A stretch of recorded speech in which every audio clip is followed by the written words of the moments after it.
Letidu i špricadu. Primijetili sam neke nevala. Beli tragi po nebu, pičku materiju, i ne nestaje. Ajde da ti to ne stane, onak ko posle aviona. Ne. Ovo ti se onak rasprsne. Skroz razleti se, jevim ti to kak mreža dole opada. Si vidjel? Pogledaj i ono tam špricadu opet. Oni to kaj špricaju, kad ti nisi iskušao kak se ljudi drugčije ponašaju kad prolaze ovi. Nikog nije briga za niš, događaju se koje kakve gluposti, više se niko ne bori za svoje. Nema više uopće ni poštovanja među ljudima. Ko zagnaja? Kaj to mene briga? To, kad te špricadu napravilo to da te boli kurac. Razumiješ? I ja sam čul da tu unutra ima i aluminija, i barija, i cezija, jebate, navodno. Znaš, to ti je nekakva vrhovna sila, moć svjetska, u dogovoru sa svima. I rade protiv nas. Odmah. Eno jedan. Ali taj je za nas, ne? Taj ne šprica. Ja bi mogao ili u zatvoru završiti, ili bi mi mogli ubiti zbog toga kad vam to pričam.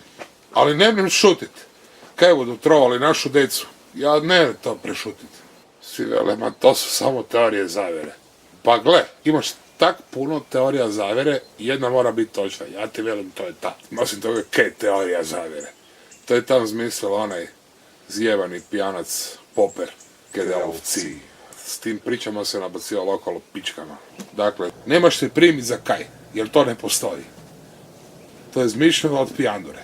Ja sam se obraćao kakvim stručnjacima za to. Rekli su mi, ne se zajebavati s tim. Ja sam ti špionirao malo i ja sam ti vidio, to su ti ovi obični putnički avioni. Nemaš nutra ni sedala ni niš, nego onako umjesto sedala, to su ti sve šprice. I to ti van idu cevi iz tih šprica. I to ti hrpa tih šprica ti je i onda ti oni lete kao putnički avioni, a nisu. Oni špricaju. Da, pod pritiskom ti to ide face, ne znam na koliko bara su baš baždareni, ali to ti curi face van. Kako ne bi bilo zabrinut, jevim ti? Pa normalno da sam zabrinut. Išao sam i pitao sam sudan da kaj se to događa. Zakaj špricadu? Pitao sam u kontroli leta. Ovi mi nisu znali reći.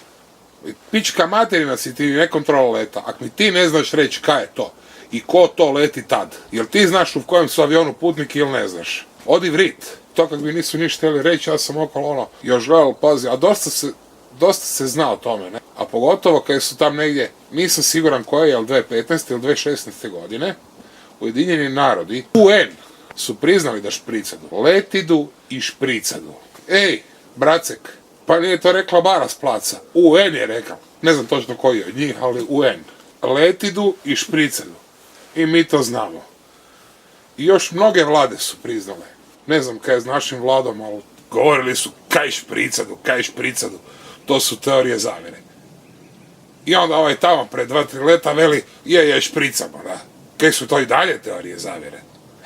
Nije njih strah nikoga, oni se ni Boga ne boje. A možda su ga oni i izmislili. Kak je rekao od Poppera kum, George. Svi ga možda znate bolje kao Soroša, a inače je Švarc. On je rekao ovako. Kak stvari stoje, sve si misli da je prije čovjek stvoril Boga nego Bog čovjeka. Svakako, kad se budete bavili dalje svojim istraživanjima o raznim teorijama zavire, sjetite se ovoga kaj sam vam rekao. To je zmislil pijani Popper. Došao sam pitat baš te odgovorne za to gore, budu kaj napravili povodom toga, jebemo mater, pa kaj se smije truvati ljude. Jer oni budu. U ostalom su priznali, više nije teorija zavire.